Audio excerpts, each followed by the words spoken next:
Okay, thank you all for coming today. I appreciate your attendance at this lunch presentation. And I just want to talk a little bit today about professional business writing. So as we think about professional business writing, let's take a step back for a moment. Do you know of anyone that, as it comes to mind about their abilities, that they are a natural born whatever? A natural born, does anything come to mind when it comes to natural born abilities? People who are born with a natural born ability? Anybody? Athlete. Yes, athlete was one that I thought of as well. Anybody else think of anything? A performer. Yes. So I will. So the things that I came up with were singer, athletes, and of course I had to put the Tigers up there, natural born genius, and natural born leaders. So yes, there are so many different kinds of natural born individuals that are born with an ability to do something. So there's also, if you would agree, I think you would agree, that there's natural born writers, do you think? So I listed a few that I thought might be natural born, and I think most of these are familiar to everybody. Anne Frank, Stephen King, Shakespeare, Dickens, J.K. Rowling, kind of former and current. A couple of them are still alive. But as you think about writing abilities, have you ever heard somebody say, that person is a natural born professional business writer? Probably not. So all of that to say that business writing and professional business writing really isn't something that comes natural to individuals. It's learned, and sometimes learned the hard way through mistakes that you make and things that happen that cause you to better prepare the next time, so that when you are doing it again, you don't make the same mistake twice. So this is not meant to be an all-inclusive list at all of professional business, where professional business writing could occur, but it's a good list of correspondence that you might see where there would be a need for business writing, professional business writing. So as we think about those, it could include email, executive summaries, reports, letters, and other correspondence that we give to employees, and then staff announcements. So as we deep dive those a little bit, I have a few examples, and they're rather comical, and the names have been changed to protect the innocent. So don't feel like I'm pointing fingers at anyone in one particular example that I will actually point out. So when you think about email, things that you should consider before you do send out your correspondence, professional business correspondence, you should think about who needs to receive the message. Who is your audience? You also should make sure that it is error-free, because how credible you will be as the writer will mean how they will take you seriously when they're reading your correspondence, which means they'll act on it more if they see you as credible. It should also be direct and to the point, and no inappropriate references. So an email, as we all know, electronic records are pretty much in the world forever. Once you type something and send it, or once you post a picture or anything in today's world, it's there, and it could be recouped 10 years from now. So one year, several years ago, I actually sent out an email message, and I had been emailing back and forth with my sister about something that I was sad about, and we had been removed from a group of an activity that we had been going to for several years, and I was upset with the person who had made the decision to remove us. So I sent back an email to her, and I said, she's a big loser. Guess what? It didn't go to her, my sister. It went to the girl that I called the big loser. So I apologized. Don't think I don't think of this almost when I'm sending out big things. I apologized, and she accepted my apology, and we're fine to this day. But what it came down to is every time I see her, I don't think of the fact that she accepted my apology. I think of the fact that I called her a big loser behind her back. Or not so much behind her back, because I said it directly to her. So very important component of including the right audience. And what that did teach me is that you shouldn't be including things like that or talking about people in your correspondence. And I have learned that very good lesson to this very day and use that. As you think of executive summaries, so Debbie does a lot of executive summaries because she has quite a meaty projects that the executives need to know about.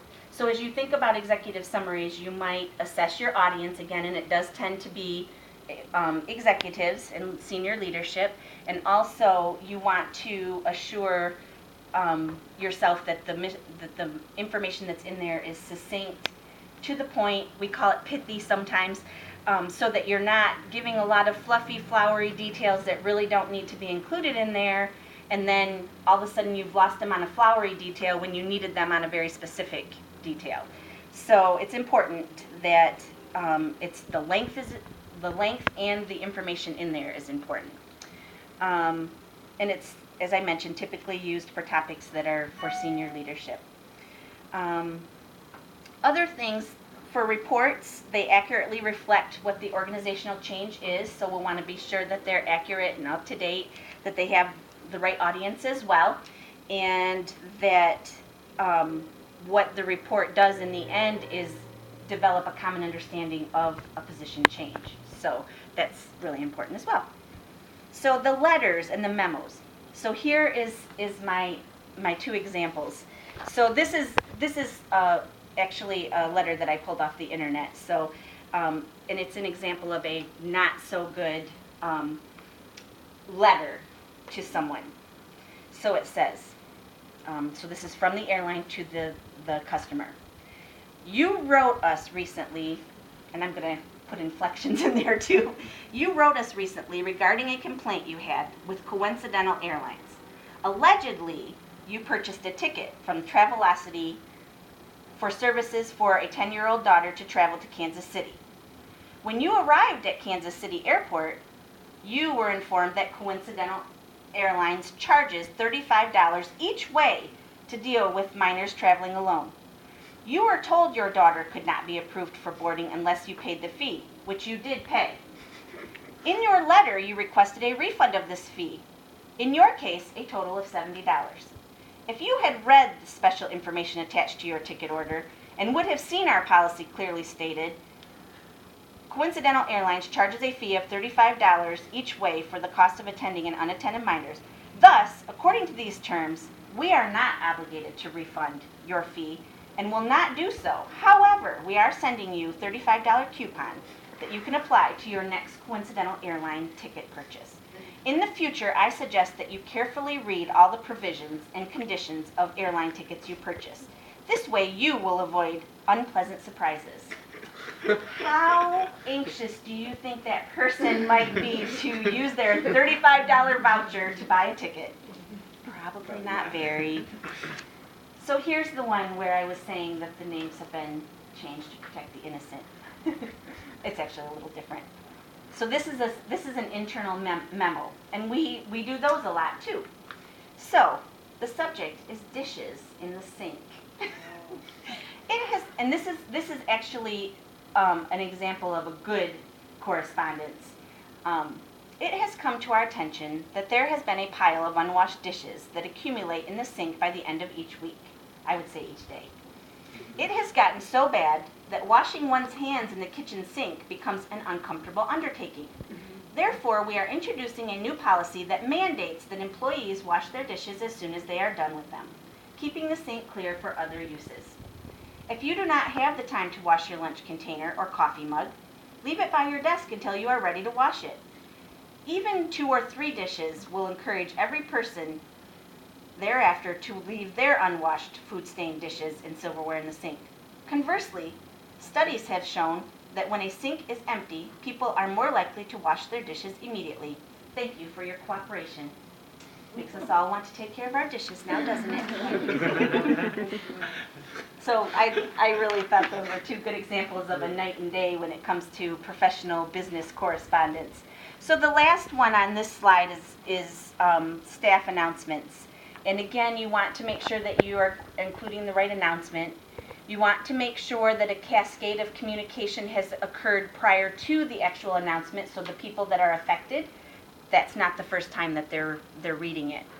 So it needs to also be detailed accordingly, and it needs to be accurate as well. So you need to try to anticipate how that message will be received. We actually have an example from Human Resources where we put a message up about dress code. And we did a spoof on what not to wear because we thought it was comical and we thought people would think that it was funny. And it had some inappropriate choices, and it was also dealt with the upper part of a lady's body and what was inappropriate as far as the length of a blouse. But we put a do not right on it, so you couldn't see anything. Well, we promptly put it up and we're laughing and giggling about it, and promptly took it down when we got messages that it was offensive. So that was an example of a time that we thought we were having a little fun with something and people took offense to it. So it is important to make sure that the audience is considered as you're thinking about what you're trying to communicate. While I'm not going to go into detail, I did think that I should mention there are other forms of professional business communication, and two of them are listed here. One is blogging and the other is social media. So these are probably the newest forms of professional business communication. So I did not want to mention it.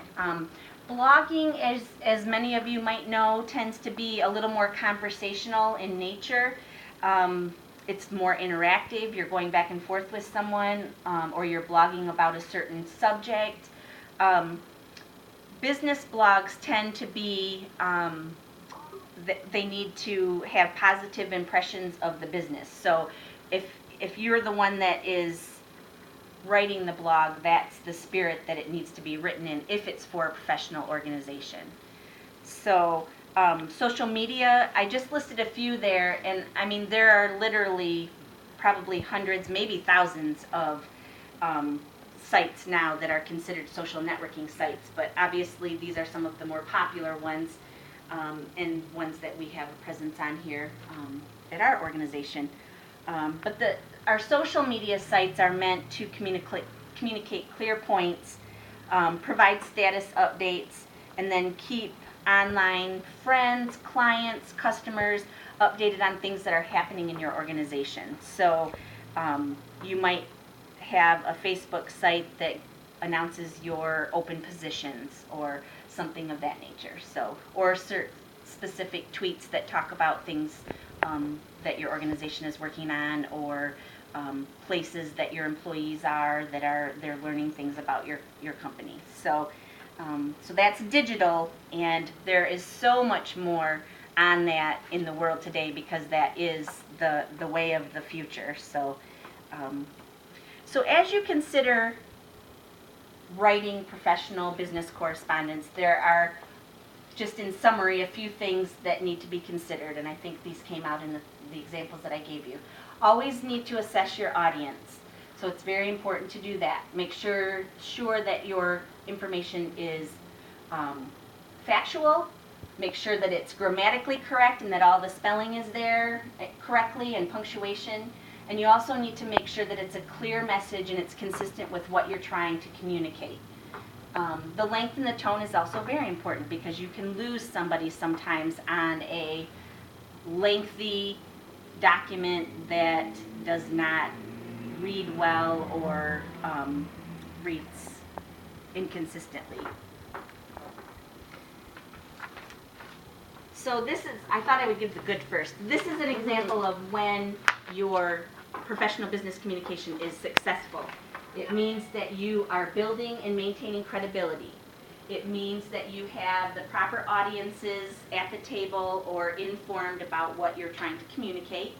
And it also means that the goals are being achieved that the business is trying to set for themselves. So those are examples of great outcomes.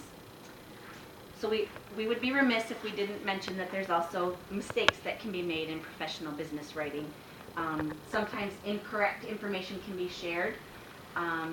Sometimes too little or too much information can be shared. And I'll add on to that might be without communicating properly to those above or below that the correspondence is affecting. And also choosing written communication rather than face-to-face. So sometimes email actually you should have went face-to-face and you actually chose email, and you can't read facial expressions, you can't read body language, so you might walk away from your email thinking that you accomplished what you needed to accomplish when the person that you emailed is actually in a slump and you just ruined their day because of the tone that you had with your email. Also timing. Timing is everything. So we need to make sure that the timing is appropriate. So in conclusion, I just pulled some of these kind of fun little quotes that actually have to do with writing.